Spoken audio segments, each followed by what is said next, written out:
Welcome दोस्तों। इस video में बात करेंगे इस वक्त सोशल मीडिया पर क्या वायरल चल रहा है। नमिता थापड़, जी हाँ, शार्क टैंक की जज, उन्होंने कुछ वक्त पहले नमाज को लेकर के एक बयान जारी किया था, उसके फायदे गिनाए थे, लेकिन उसके बाद से जिस तरीके से उनके इंस्टा के इनबॉक्स पर उनकी फैमिली को जिस तरीके से गालियों का सामना करना पड़ा, आज खुल करके नमिता ने उनको जवाब दिया है। उसी के साथ साथ ग्रेटर नोएडा से एक वीडियो निकल के आया था जहां हाथ में शराब का कैन लिए एक शख्स एक मुस्लिम लड़की से उसकी आइडेंटिटी पूछता है।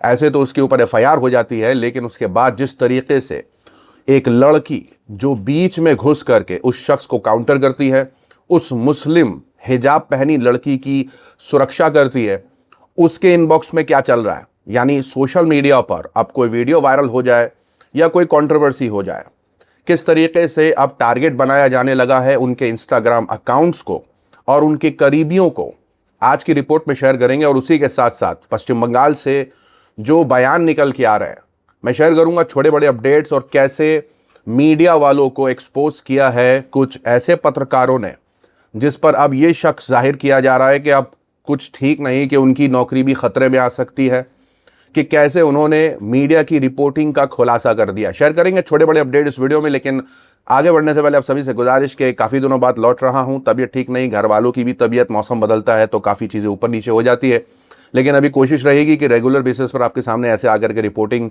किया करें। लेकिन आपसे वही रिक्वेस्ट रहेगी कि सब्सक्राइब करना ना भूला करें, और अगर वीडियो के बारे में कोई राय है तो कॉमेंट करना ना भूला करें, और लाइक और शेयर भी कर दिया करें। नमिता थापर, जो अपनी दोस्त और शुगर कॉस्मेटिक्स की सीईओ विनीता सिंह के साथ TV show shark tank India में जज बनी थीं, उन्होंने नमाज के फायदे बताए। उनके मुताबिक नमाज पढ़ने से शरीर का खाना पचने का प्रोसेस ठीक रहता है और खून का बहाव बेहतर होता है। उन्होंने ये भी कहा कि नमाज में जो तरीके से उठना बैठना होता है वो जोड़ों के दर्द वाले लोगों के लिए बहुत फायदेमंद है और शरीर को लचीला बनाता है। उन्होंने ये भी बताया कि दिन में 5 बार नमाज पढ़ने से रोजमर्रा की भाग दौड़ से थोड़ा आराम मिलता है, जिससे दिमाग शांत रहता है और ध्यान बढ़ता है। Number one, it's a full body exercise, great for your joints and knees. Secondly, एक mental health के लिए बहुत ही बढ़िया है because there's repetition, there's focus, it's almost like a form of meditation. लेकिन कुछ लोगों को उनकी ये बातें पसंद नहीं आई और उन्हें सोशल मीडिया पर गंदी गंदी गालियां दी जाने लगीं। उनकी फैमिली को टारगेट किया जाने लगा। आईटी सेल ने नमिता का इनबॉक्स बेहूदगी वाले कमेंट्स से भर दिया। ये सब देखकर नमिता ने आईटी सेल को करारा जवाब दिया है। नमिता ने ऑफिस जाते वक्त गाड़ी साइड में लगाकर अंध भक्तों को धोया है। उन्होंने कहा, पिछले 3 हफ्ते से मुझे लोग ही बुला रहे हैं नॉन स्टॉप, और मेरी डार्लिंग मॉम को भी गंदे गंदे नाम दे रहे हैं। For what? For making a reel on the health benefits of नमाज। मैंने इतने सारे हिंदू रिलीजन्स पे रील्स बनाई है, तब तो किसी ने कुछ नहीं बोला। For all my trollers, please continue, but remember that Hinduism, and I am a proud Hindu, has a concept called Karma.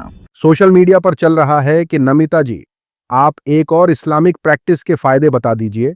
In trolls को फिर से जबरदस्त मिर्ची लगेगी। साथ ही साथ लोगों ने कहा, ये देखिए, तानाशाही शासन ने हमारे देश और हमारे धर्म के साथ क्या कर दिया है। ये लोग किसी भी कीमत पर सिर्फ सत्ता पाने के लिए किसी भी हद तक जाकर नफरत फैला सकते हैं। साथ ही साथ अपडेट निकलकर आया है यूपी के नोएडा से। पिछले दिनों गौर सिटी नोएडा में एक हिजाब पहनी हुई लेडी की पहचान जानने की कोशिश की गई। ऐसा करने वाला शख्स अपने हाथ में बियर का कैन पकड़े हुए था। इस शख्स को एक दूसरी लड़की ने पूछा कि आपको किसी की पहचान जानने का अधिकार किसने दिया? आप पुलिस में अगर हो तब भी आपको यह अधिकार नहीं है कि आप राह चलते किसी भी लड़का लड़की का आईडी चेक करो या उनकी पहचान पूछो। पुलिस ने इस मामले में एफआईआर दर्ज कर ली है और आरोपी को गिरफ्तार कर लिया है। लोग पढ़े लिखे रहते और ये बंदा बियर पीते हुए क्वेश्चन पूछ रहा है इनसे, क्योंकि ये भूखे में है। इस लड़की ने जब इंसानियत दिखाते हुए मुस्लिम लड़की के लिए स्टैंड लिया तो इस हिंदू लड़की को नफरती ट्रोल्स गालियां देने लगे हैं। इस लड़की ने इसका प्रूफ दिखाते हुए कहा कि जो शख्स किसी लड़की को परेशान कर रहा है, बजाय उसे गलत कहने के, कुछ लोग सोशल मीडिया पर मुझे ही गंदे गंदे कमेंट्स करके पुकार रहे हैं, मेरा रेट लगा रहे हैं। Just because she was wearing हिजाब, उसने अपना नाम तक बता दिया था कि उस जगह पे जहाँ पर सब लोग तमाशा देख रहे थे, मैं अकेले गई स्टैंड लेने। मुझे उल्टा थ्रेट्स मिल रहे हैं, मुझे बोला जा रहा है मैं मुल्ली हूँ, मैं मुस्लिम हूँ, मैं कन्वर्टेड हूँ, मुझे इतने गंदे गंदे थ्रेट्स आ रहे हैं, मेरा रेट पूछा जा रहा है, and this is how we see our society. Social media पर चल रहा है कि मुसलमानों से नफरत के चलते ये भाजपा के सो कॉल्ड हिंदू खुद की बहन बेटियों के भी रेट लगाने पर उतर आए। इस बहन ने नकली हिंदुओं का असली चेहरा बेनकाब कर दिया है। साथ ही साथ लोगों ने कहा, मोदी सरकार ने इस देश का बस इतना सा ही विकास किया है, लोकतंत्र से भीड़ तंत्र बना दिया है। उसी के साथ खबर निकलकर आ रही है संदीप चौधरी के हवाले से। मीडिया ने 3 दिनों से महिलाओं के रिजर्वेशन बिल को लेकर फर्जी न्यूज फैलाई कि बिल पास नहीं हुआ या गलत जगह है, जबकि बिल पहले ही पास हो चुका है। एबीपी न्यूज के सीनियर पत्रकार संदीप चौधरी ने एक मीडिया अवार्ड्स इवेंट में खड़े होकर तीखा हमला बोलते हुए कहा, नए जर्नलिज्म के स्टैंडर्ड आ गए हैं। सरकार की हर गलती को मास्टर स्ट्रोक बता देते हो, लेकिन गलती पर गलत कहने की हिम्मत नहीं है। इम्पार्शियल जर्नलिज्म का मतलब यह नहीं कि सत्ता से दोस्ती कर लो और विपक्ष को घेर लो। असली पत्रकार सवाल पूछता है, चाहे वो सरकार से हो। जो कमजोर है, जिसका न्याय नहीं मिला, उसकी आवाज उठाना ही पत्रकारिता है। संदीप चौधरी ने मीडिया की चापलूसी और सत्ता परस्ती की खुलकर मसम्मत की है। अमेरिका से दोस्ती करो तो कमाल कर दिया जी, मास्टर स्ट्रोक। फिर शी जिनपिंग से दोस्ती हो गई, मास्टर स्ट्रोक। फिर पुतिन से बात हो गई, मास्टर स्ट्रोक। फिर इजराइल चले जाओ, मास्टर स्ट्रोक। पत्रकारिता का मतलब होता है कि आपको आवाज तो उठानी पड़ेगी और आवाज उठाने में कीमत भी चुकानी पड़ेगी। सोशल मीडिया पर चल रहा है कि भारत की साख को दुनिया भर में गोदी मीडिया के झूठ और फर्जीवाड़े ने बहुत नुकसान पहुंचाया है। जो कसर बाकी रह जाती है उसे अंधभक्त, गौमूत्र और गोबर का प्रचार करके पूरा कर देते हैं। भारत को आगे ले जाने की बात ही नहीं होती। साथ ही साथ लोगों ने कहा, मुझे डर है कि इन्हें भी रवीश कुमार, प्रसून वाजपेयी और कई सीनियर सच्चे पत्रकारों की तरह हटा दिया जाएगा। साथ ही साथ खबर निकलकर आ रही है सीएम योगी के हवाले से। उत्तर प्रदेश के मुख्यमंत्री योगी आदित्यनाथ ने पश्चिम बंगाल की रैली में जो बयान दिया, वो सुनकर रोंगटे खड़े हो जाते हैं। उन्होंने कहा, हम बंगाल की धरती को काबा की धरती नहीं बनने देंगे।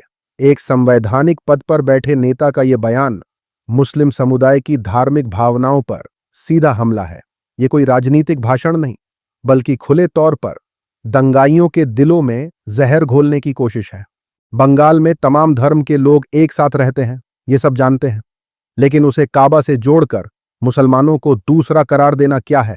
ये न सिर्फ मुस्लिम समाज को अपमानित करता है, बल्कि पूरे देश की धार्मिक एकता को चोट पहुंचाता है। चुनाव के बीच ऐसे बयान मॉडल कोड ऑफ कंडक्ट का खुला उल्लंघन है। फिर भी चुनाव आयोग चुप्पी साधे बैठा है। क्या उसकी नींद इतनी गहरी हो गई है कि वो नफरत की इस आग को भी नहीं देख पा रहा? लोग बोल रहे हैं, योगी जी, आप उत्तर प्रदेश के मुख्यमंत्री हैं, न कि किसी हिंदू सेना के कमांडर। देश की एकता और मोहब्बत की हिफाजत करना आपकी संवैधानिक जिम्मेदारी है, न कि उसे तोड़ने वाले बयान देना। बंगाल की जनता इस तरह की राजनीति को ठुकरा चुकी है और आगे भी ठुकराएगी। बंगाल की धरती को हमें काबा की धरती नहीं बनने देना है। काली की धरती रहेगी, मां काली की धरती। सोशल मीडिया पर चल रहा है कि मैं तुम्हें एक दिलचस्प बात बताता हूं। 2021 में भारतीय जनता पार्टी की तरफ से योगी आदित्यनाथ ने पश्चिम बंगाल में जिन जिन सीटों पर कैंपेन किया, भाजपा वो सभी सीटें हार गई। इस बार भी वही होने की उम्मीद है। साथ ही साथ लोगों ने कहा, योगी जी के बयान के हिसाब से तो ये लोग मुस्लिम देशों की जमीन पर क्या कर रहे हैं? इन्हें भी सऊदी अरब और तमाम मुस्लिम देशों की जमीनों को छोड़कर वापस इंडिया आ जाना चाहिए, जहां ये कमाई कर रहे हैं। खबर निकलकर आ रही है नाजिया इलाही खान के हवाले से। मुंबई के एक लेंसकार्ट स्टोर में भाजपा की माइनॉरिटी लीडर नाजिया इलाही खान ने लेंसकार्ट स्टाफ को तिलक लगाया और उनके मुस्लिम मैनेजर से बहस करने का वीडियो सामने आया है। नाजिया ने स्टोर में हिंदू रीति रिवाजों पर पाबंदी लगाने का आरोप लगाया है। नाजिया इलाही खान पर एक स्टोर में घुसकर माहौल खराब करने और जबरदस्ती वहां के एम्प्लॉइज को तिलक लगाने और उन्हें डराने धमकाने के आरोप लग रहे हैं। बहुत से लोगों ने पुलिस से इस मामले में नाजिया इलाही खान पर स्ट्रिक्ट एक्शन लेने की मांग की है। हिजाब यूज कर सकता है तो क्या मतलब है, शरिया लागू करवाना है क्या? दिखाओ, सारे साहब को बुलाओ, देखें किसका किसका हाथ में तिलक है। तुम मोहसिन खान हो, तुम सबको मोहसिन खान बनाओगे, तुमको हेड बना करके रखा गया है। सोशल मीडिया पर चल रहा है कि नाजिया खान नाम की एक महिला जो खुद को बीजेपी की माइनॉरिटी नेता बता रही है, लेंसकार्ट में काम करने वाले एक मुस्लिम शख्स को गाली देती और परेशान करती हुई दिख रही है। उस शख्स का लेंसकार्ट विवाद से क्या लेना देना है? अगर कोई मसला है तो मालिक से बात करनी चाहिए। स्टाफ को क्यों परेशान किया जा रहा है? साथ ही साथ लोगों ने कहा, ये कौन है जो इस तरह लोगों को परेशान कर रही है? मुंबई पुलिस, इसे अभी तक गिरफ्तार क्यों नहीं किया गया? इसे ऐसा करने का हक किसने दिया? ऐसा ही कुछ मामला देहरादून से भी सामने आया है। खबर है कि उत्तराखंड के देहरादून में बजरंग दल के कुछ लोग लेंसकार्ट के शोरूम पहुंचे। धार्मिक नारेबाजी करते हुए वो जबरन शोरूम में घुसे और उन्होंने कई हिंदू और सिख कर्मचारियों को कलावा बांधा और तिलक लगाया। उन्होंने ये भी कहा कि अगर लेंसकार्ट हिंदू प्रतीकों की इजाजत नहीं दे सकता तो उसे किसी मुस्लिम देश में चला जाना चाहिए। अपनी ऑफिशियल साइट पर एक माफीनामा भेजेंगे कि हम अपने किसी भी कर्मचारी को माथे पर तिलक लगाने से और हाथ में कलावा बांधने से नहीं रोकेंगे, वरना पूरा विरोध हर देश में और हर सिटी में बजरंग दल करेगा। 2 दिन का समय आपके पास है। अगर सोशल मीडिया पर लेंसकार्ट के खिलाफ हेट कैंपेन को देखकर लेंसकार्ट ने अपनी एम्प्लॉय ग्रूमिंग पॉलिसी में बदलाव किए हैं। उन्होंने एक स्टेटमेंट में माफी मांगी और ऐलान किया कि हिंदू एम्प्लॉयज मांग में सिंदूर, कलावा या बिंदी लगाकर आ सकते हैं। सोशल मीडिया पर सांसद संजय सिंह ने कहा कि इन लोगों को इस तरह की गुंडागर्दी करने का हक किसने दिया? पीयूष बंसल खुद हिंदू हैं, तो वो ऐसा कोई नियम क्यों बनाएंगे जिससे हिंदू भावनाएं आहत हों? हर कंपनी का अपना ड्रेस कोड होता है जिसे हिंदू और मुस्लिम दोनों मानते हैं।